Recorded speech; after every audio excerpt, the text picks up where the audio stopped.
નમસ્કાર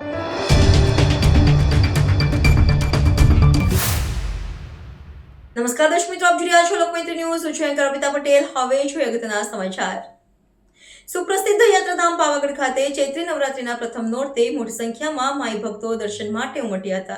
યાત્રાધામ પાવાગઢ ચૈત્ર નવરાત્રી તેમજ રવિવારે પ્રથમ નવરાત્રી લઈ પાવાગઢ ખાતે ભક્તોનો પ્રવાહ વધારે હોવાથી જિલ્લા અને સ્થાનિક પોલીસ તેમજ સ્થાનિક વહીવટીતંત્ર દ્વારા યાત્રિકોને સુખ સુવિધા તેમજ સલામતી અને સુરક્ષાને લઈ પોલીસ પોઈન્ટ મૂકવામાં આવ્યો છે, જેમાં પોલીસ વિભાગ દ્વારા અંદાજિત 900 જેટલા પોલીસ કર્મી, એસઆરપી, હોમગાર્ડના જવાનો ખડેપગે તૈનાત થઈ સજ્જતા સાથે યાત્રિકો પર બાજ નજર રાખવામાં આવી રહી છે.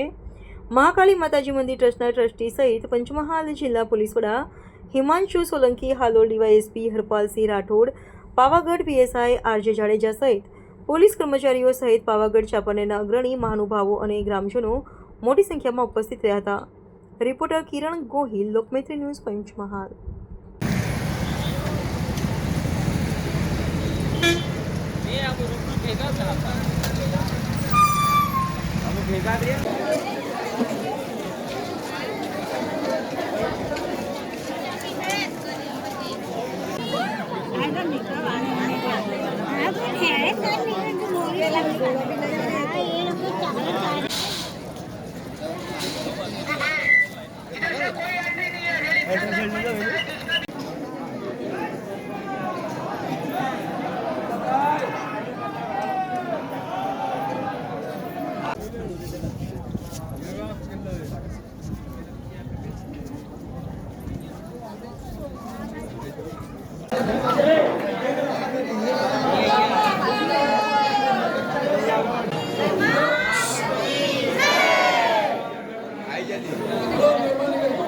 લોકમૈત્રી ન્યૂઝ સાથે જોડાયેલા રહેવા અમારા યુટ્યુબ ચેનલને સબસ્ક્રાઇબ કરી ફેસબુક અને ઇન્સ્ટાગ્રામ પેજને લાઇક અને શેર કરો.